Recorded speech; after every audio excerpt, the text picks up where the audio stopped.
On the 8th of August, 2000, a typically calm day in Beckley, West Virginia, was abruptly shattered by a perplexing enigma. Natasha Alex Carter, a lively 7-year-old, and her 41-year-old mother, Susan Carter, inexplicably disappeared.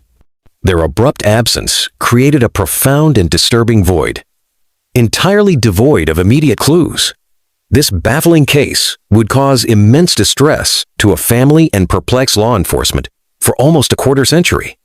It ultimately culminated in a deathbed confession that led to the somber discovery of their remains, finally bringing a heartbreaking yet decisive end to over 2 decades of agonizing uncertainty and exhaustive searching. The immediate backdrop to Susan and Alex's abrupt disappearance was an intensely hostile custody dispute between Susan and Alex's biological father, Rick Lafferty. Tensions between the parents had reached an exceptionally dangerous level. Accounts indicated that Susan had chillingly warned Rick during their bitter disagreement that he would never see his daughter again, a statement that, in hindsight, would cast a long and ominous shadow over the entire investigation for many years. Adding another layer of complexity to the situation, Susan had recently moved to reside with her new husband, Larry Webb, at his Beckley home. This particular detail immediately prompted crucial questions for both investigators and the wider community. How could a mother and child simply disappear without a shred of evidence from what should have been the security of their own residence? Was someone known and trusted by them, perhaps even within their new household, responsible for their vanishing? For Rick Lafferty, the emotional impact was both profound and instantaneous. He felt as though his beloved daughter had simply ceased to exist. He remembered her making no phone calls or any attempts to communicate with him or their extended family. Days agonizingly prolonged into weeks, then into months, yet initial search efforts yielded no answers, only a deepening sense of emptiness. Alex and Susan appeared to have completely vanished, leaving no physical evidence or logical explanation behind. Early in the investigation, public and even official suspicions frequently centered on Susan herself. Given her notably difficult relationship with Rick and her recent relocation, many speculated that Susan might have deliberately taken Alex and fled West Virginia to avoid the ongoing custody proceedings. Rick vividly recalled his deep frustration with the Wyoming County Sheriff's Department, who initially dismissed his concerns, steadfastly insisting Alex was merely with her mother. He recounted the sheriff admitting, "Well, I don't know where her mother is," to which Rick pointed out the stark paradox. "To me, that's the very definition of missing, is if you don't know where someone is." Despite Rick's urgent appeals for a more thorough inquiry, a felony warrant for kidnapping was ultimately issued for Susan on the 13th of November, 2000. The FBI, at one juncture, even publicly warned that Susan might change her appearance and use the alias Susan G.Y. Carter Webb to evade capture.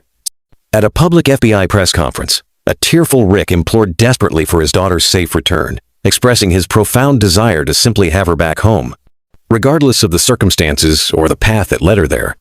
However, a critical piece of information provided by Alex's grandmother, Shirley Day, subtly contradicted the theory that Susan had abducted her. Day vividly remembered Alex expressing fear of her mother during the intense custody battle. Alex had even testified in court, explicitly stating that she was afraid of her mother and did not wish to live with her. Day recalled telling Alex, "I wish things was different for you." And Alex, with a heartbreakingly resigned tone, responding, "Well, my mom, it's all right." Rick firmly believed Alex had likely disappeared months before the official 8th of August missing date displayed on posters, noting Susan's suspicious failure to appear for a subsequent court hearing, which consequently resulted in Rick being granted full custody. He feared, however, that by that point it was already tragically too late to intervene. For more than 2 decades, the disappearance of Susan and Alex Carter persisted as one of West Virginia's most baffling and emotionally painful cold cases. Investigators pursued countless potential leads, conducted numerous interviews with anyone who might have had contact with the pair, and periodically revisited the case files, but every investigative path consistently led to a dead end. Without physical remains, a clear crime scene, or definitive forensic evidence pointing to foul play, the complete truth remained frustratingly out of reach, serving as a constant source of agony for the family. Throughout these agonizing years, Rick Lafferty's unwavering resolve to find his daughter never faltered. Even as hope diminished for many others, and the case gradually faded from public consciousness. This case went cold so many times that I almost lost hope several times, Rick admitted, reflecting on the arduous journey filled with setbacks. Yet, he offered a powerful and poignant message to others enduring similar plights. I can tell anybody that's in my position, just never give up. Never give up hope of finding your child. Rick remained profoundly convinced he knew who was accountable for his family's disappearance, but struggled to persuade authorities to seriously investigate his suspicions, often feeling his concerns were dismissed. Undeterred, he understood that sometimes all it takes is one person in the right place to change everything. He persisted tirelessly until he finally found that crucial individual, FBI Special Agent Jennifer King. When the U.S. Marshal Service brought the missing person case to the FBI's attention, Rick felt that Agent King was the only one who genuinely listened to his long-held fears and theories. Agent King then made a personal and professional commitment. She wouldn't rest until Alex was found. With crucial assistance from other dedicated law enforcement personnel, she infused new energy and resources into the stagnant investigation, rekindling the fragile hope of finally uncovering what had truly happened to Alex and Susan. In December 2021, over 21 years after their vanishing, the case experienced a significant and welcome revitalization. The FBI Pittsburgh office announced renewed efforts to locate Susan and Alex, offering a substantial $10,000 reward for any information leading to a resolution. This initiative generated fresh public and media attention, and vital age progression photos, meticulously created by the National Center for Missing and Exploited Children, depicted what Alex and Susan might look like at that time, giving a new visual presence to the long-missing pair. Crucially, Rick's long-held suspicion regarding Susan's new husband, Larry Webb, began to gain considerable official weight. Rick had suspected Webb in Alex's disappearance for a prolonged period, often feeling his concerns were unheeded. Now, the FBI shared this suspicion and executed 2 highly anticipated search warrants at Webb's home. During an August 2023 search, a critical and chilling discovery was made. Officers located a bullet lodged within a remodeled bedroom wall, alongside discernible traces of blood. Forensic testing swiftly confirmed that the DNA found on the bullet matched Alex's DNA, leading to the chilling and undeniable realization that a violent act had highly likely occurred inside the very residence where they were last seen. Webb's caregiver, Terry Lilly, who had intimate knowledge of the home, recounted the details of the searches that led to this startling find, emphasizing the significance of the evidence uncovered behind the bedroom wall. Lilly explained, they had taken a section of wall out in the time before and came back months later and said that, after DNA testing, they had found a bullet in the wall and blood that had dripped down into the base of the wall. Tragically, Lilly passed away just days after providing this key interview. In addition to the compelling DNA evidence, investigators gathered crucial witness statements, further strengthening the accumulating body of evidence against Webb. One neighbor, whose name was not disclosed, had moved to Kyle Lane in 1999 and claimed to have seen a young girl at Webb's house during the summer of 2000. Although he only saw her on one occasion, he became highly suspicious a year later upon noticing a missing child poster in the neighborhood. In 2021, upon learning about the renewed investigation into missing persons, he firmly believed the child he had seen was Alex Carter. The neighbor also recalled observing another woman at Webb's house shortly after Susan and Alex disappeared, suggesting a timeline that pointed directly to Webb's involvement. This new testimony proved to be a significant breakthrough for detectives, directly refocusing their investigation on Webb. When questioned about the additional evidence leading to Webb's 2023 indictment, authorities remained cautious due to the ongoing nature of the investigation, confirming only DNA evidence and witness statements without divulging specific details at that juncture. Despite Webb's advanced age and reported dementia, which he allegedly exploited by frequently claiming memory loss to evade questioning, suspicions continued to mount against him. He persistently professed deep affection for both Susan and Alex, vehemently denying any involvement in their disappearance, and insisted he had searched for them over the years. He even claimed to have contacted police and undergone a polygraph test, maintaining the results were never questionable.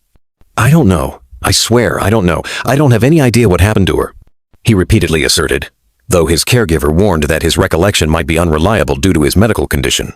The FBI, recognizing the intensifying focus and the compelling new evidence, increased the reward for information from $10,000 to $20,000, signaling the heightened priority of the case. Then, a pivotal and long-awaited announcement occurred. After 23 long and agonizing years, Susan Carter was no longer considered a suspect in Alex's kidnapping. Tony Rausa of the FBI openly admitted that mistakes had been made in the investigation at the outset, and that they were reviewing these initial missteps. This significant shift in the official narrative validated Rick's long-held convictions and finally allowed the investigation to pivot completely to the strong possibility of foul play involving Webb. In October 2023, 2 months after the last search warrant, it was tragically confirmed that Alex had indeed been murdered in her bedroom at Webb's Kyle Lane home. Webb, then in his 80s, was finally indicted on the 24th of October, 2023, facing grave murder charges for the disappearances of Susan and Alex. Raleigh County Prosecuting Attorney Ben Hatfield expressed confidence in the case, despite Webb's declining health and the anticipated legal hurdles associated with obtaining medical clearance for his arrest. The grand jury had meticulously reviewed the evidence and formally requested the indictment.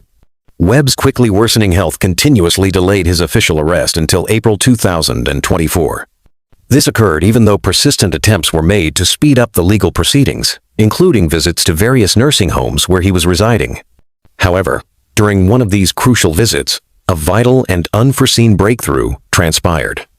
On the 24th of April, 2024, Special Investigator Jeff Shoemate, alongside a retired chief of detectives from the Beckley City Police Department, went to the Hilltop nursing home where Webb was staying. In a chilling and remarkably detailed discussion, Webb delivered a complete admission of guilt.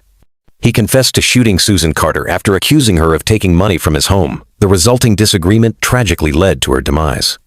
Webb then admitted to the cold-blooded act of shooting Alex to eliminate the sole witness, thereby ensuring his crime would remain undiscovered. According to his horrific admission, he kept their bodies in his home's basement overnight before burying them together, still dressed, in a shallow grave located in the woods on his property over the subsequent 2 evenings. With the confession finally obtained, law enforcement officials were immediately determined to retrieve Alex's remains and facilitate her return to her father. However, Webb's rapidly declining health and memory still presented a challenge, impeding efforts to precisely locate the burial site. In an extraordinary demonstration of unwavering commitment and strong community solidarity, neighbors Grant and Tammy Newhouse, who own New Horizons Landscaping, generously offered their time and heavy machinery to aid with the excavation. Rick Lafferty recalled Agent King's urgent appeal to the Newhouses. "We need to know if you're willing to excavate today, right now." The Newhouses promptly mobilized, dispatching 2 of our best guys, Ty Walker and Josh Poe, their most proficient excavator operators, to the location, and within 45 minutes, they had commenced digging. They meticulously searched through Webb's backyard, systematically exploring row by painstaking row. Their exhaustive efforts ultimately yielded success. On the 11th of April, 2024, after only 2 days of intensive searching, the bodies believed to be Alex and Susan Carter were uncovered. Rick Lafferty promptly received a text message from Jennifer King relaying the incredible news. And then Jennifer yelled, "We got him! We found him!" Rick emotionally described the profound impact of that moment, stating, "And there wasn't a dry eye on this property." The revelation was profoundly bittersweet, marking the definite conclusion of a 24-year search for answers. Tragically, just a few hours before the discovery, Webb died while incarcerated at Mount Olive, West Virginia, due to what police characterized as a medical incident. He was pronounced deceased at Montgomery General Hospital. Webb's medical emergency began around 10:30 a.m. on the 11th of April, 2024, only a few hours after the remains were found in his backyard. This meant he evaded facing the full legal consequences of his dreadful actions in court.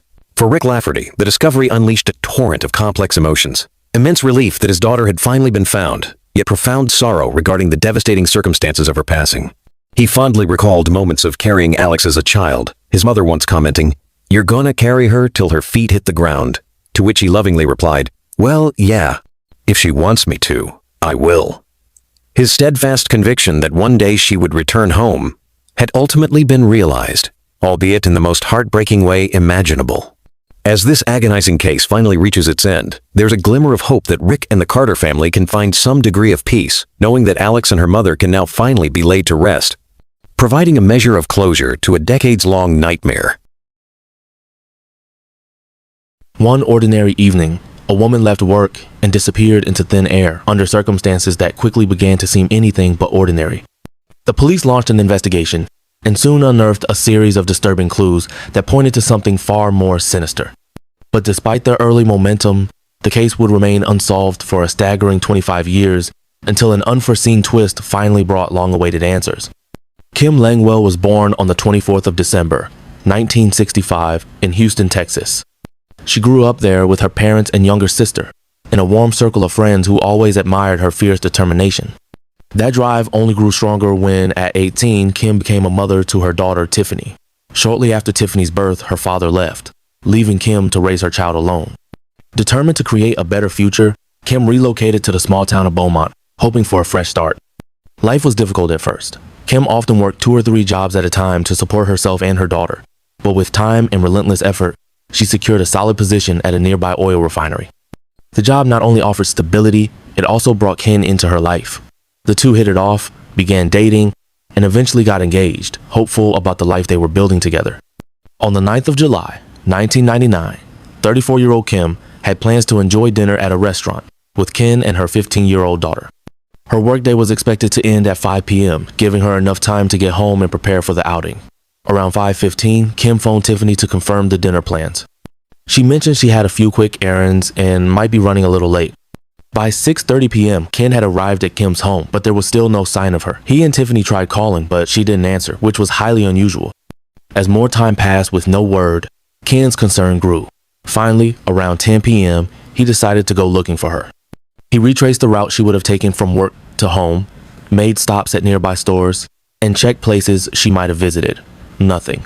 Then, he spotted her car parked outside a pharmacy, but Kim was nowhere in sight. He searched the surrounding area, hoping she was nearby, but she wasn't.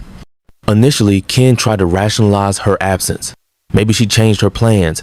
Maybe she met up with a friend and left her car there. It didn't quite add up, but he convinced himself she was okay and returned home. The next morning, Ken drove back to the pharmacy and found the car still sitting there, untouched. Kim hadn't returned home overnight. She hadn't contacted anyone. And now, fear began to replace confusion. Ken called the police. Detectives wasted no time and began with Kim's vehicle. There were no visible signs of foul play inside, no blood, no signs of a struggle. But one discovery stood out. Her cell phone had been left behind. Investigators then spoke with Tiffany, who told them Kim had planned to visit a man named Terry after work. Though they had ended a long-term relationship about 6 months earlier, Kim and Terry had remained in occasional contact. That evening, he had asked her to help him with a small task, holding up shelves while he mounted them. Tiffany recalled calling Terry the night Kim went missing. He said she had only stopped by briefly, then left. But when police began speaking with Kim's friends, they uncovered a troubling history. Early in their relationship, Terry seemed like a good guy, but things quickly changed. He became possessive, demanding to know Kim's whereabouts at all times. He picked fights over minor issues and insisted she obey him. Eventually, Kim had enough and ended the relationship. But leaving Terry wasn't simple. He swung between promises of change and threats of violence. Despite this, Kim managed to break things off, but she never felt completely safe. She continued limited contact with him, fearing what he might do if she cut him off entirely. Friends told police that, shortly before the breakup, Terry had physically assaulted Kim, once choking her during an argument. Afterward, Kim confessed to them that she feared he might one day kill her. In fact, she once half-joked that if she ever vanished, they should check Terry's backyard first. Given this background, and the fact that Kim visited Terry right before disappearing, police turned their focus to him. When questioned, Terry denied any involvement. He maintained that Kim dropped by briefly to help with the shelves and left. He claimed that later that night he went to a local bar. His story gave him no clear alibi during the critical window of time when Kim vanished. Investigators obtained a warrant to search his property, but they came up empty. No sign of Kim, no suspicious evidence, nothing to confirm their growing suspicions. Forensic experts combed through Kim's car too, but again, nothing surfaced. Then another name entered the picture. Frank, Kim's boss at the refinery. According to Kim's friends, Frank had been harassing her for months. He was married, but that didn't stop him from pursuing her. He wrote her over 100 letters expressing his feelings, hoping she'd reciprocate. But Kim didn't. She felt uncomfortable, even frightened. Fearing things might escalate, she gave the letters to her friends for safekeeping in case anything ever happened to her. She told them Frank had taken to slowly driving past her house, sometimes parking across the street and watching from his car. Oddly, Frank's creepy behavior didn't change even though he knew Kim was in a relationship with Ken, who also worked at the refinery. When police interviewed Frank, he played down everything. He claimed he barely had any feelings for Kim and denied ever writing her letters, despite investigators holding the letters in their hands. Frank also tried to establish an alibi, producing a store receipt from 6:56 p.m. and pointing to a poker game he hosted later that evening. But there was still a significant gap, over an hour, between when Kim left work and when his alibi began. Still, there was no hard evidence connecting Frank to the disappearance. Police tried to trace Kim's final movements using surveillance footage and phone records, but came up short. The last known activity was her call to Tiffany. Meanwhile, volunteers joined massive search efforts across the city. Flyers were posted, news outlets reported the story, and the public was asked for tips, but nothing broke the case. Suspicions around Terry only deepened. Kim's sister paid him a visit shortly after the disappearance, and Terry showed no concern at all. He even mocked her and the rest of Kim's family. His employees added another layer of concern. One recalled seeing Kim's car parked at Terry's house around 5:50 p.m. on the day she vanished, contradicting Terry's claim that she only stayed for a few minutes.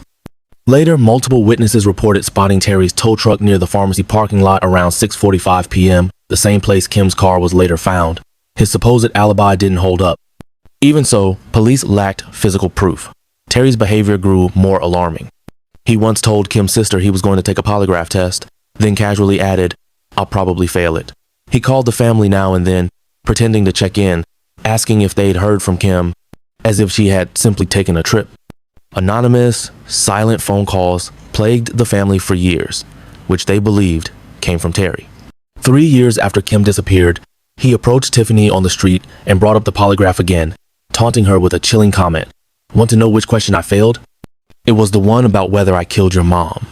Despite this, police still couldn't pin anything on him. The case went cold. 8 years later, detectives revisited it, starting from scratch. But Terry had stopped cooperating and refused to talk further. Then came a turning point. In early 2024, the Oxygen True Crime team began working on a documentary about Kim's case. They re-interviewed everyone, family, friends, and the suspects. Frank agreed to speak but stuck to his old denials, refusing to admit to anything, even the letters. Terry, however, refused to cooperate, so the crew paid him a surprise visit. Upon seeing them through a window, he fled out the back door and jumped into his car, attempting to drive away. The crew blocked his path. Cornered, Terry said he wasn't trying to flee and insisted once again that he had no reason to harm Kim. But his story had changed. He now claimed Kim came by to pick up belongings, not to help with shelves, as he had said before. That inconsistency caught investigators' attention. The case was reopened. Shortly after the documentary aired, prosecutors began preparing to charge Terry with murder. They still didn't have direct physical evidence, but public interest had rekindled momentum. Then came the breakthrough no one saw coming. A witness stepped forward. He said that Terry had once confessed to killing his ex-girlfriend and burying her on his property. With this revelation, police finally secured a warrant to search Terry's land, this time determined to uncover the truth once and for all. For several days, teams of searchers scoured the property using advanced ground-penetrating radar technology. Eventually, they uncovered something critical, a suspicious section beneath the concrete floor of Terry's bedroom, roughly the size of a human body. What stood out was that the rebar in that specific area had been cut away, even though the rest of the foundation was fully reinforced. Investigators began to excavate, and before long, they unearthed a blanket, buried deep beneath the surface. Inside it were human remains. Forensic experts were called in, and soon, the truth was confirmed. The remains were Kim's own. Terry was immediately taken into custody and charged with murder. With Kim's body discovered directly beneath his room, prosecutors finally had the physical evidence they'd long been missing, enough to confidently move toward a conviction. As of now, Terry, who is 67 years old, remains in custody, awaiting trial in the spring of 2025. In addition to the criminal proceedings, Kim's daughter has filed a civil lawsuit against him, aiming not only for justice but also to prevent him from using financial resources to fund his legal defense. Following Terry's arrest, serious questions were raised about the initial investigation. Kim had reportedly told close friends that if anything ever happened to her, they should check Terry's property.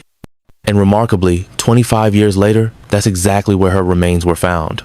It still isn't clear why authorities failed to search the house and surrounding land thoroughly at the time. Perhaps they did examine the yard, but found no signs of disturbed soil. It's also uncertain when Terry hid her body beneath the bedroom. He may have initially stashed her elsewhere and moved her later after police wrapped up their initial search. Whatever the case, it now seems unlikely that Terry will avoid accountability, and at long last, Kim's loved ones have been able to lay her to rest with dignity.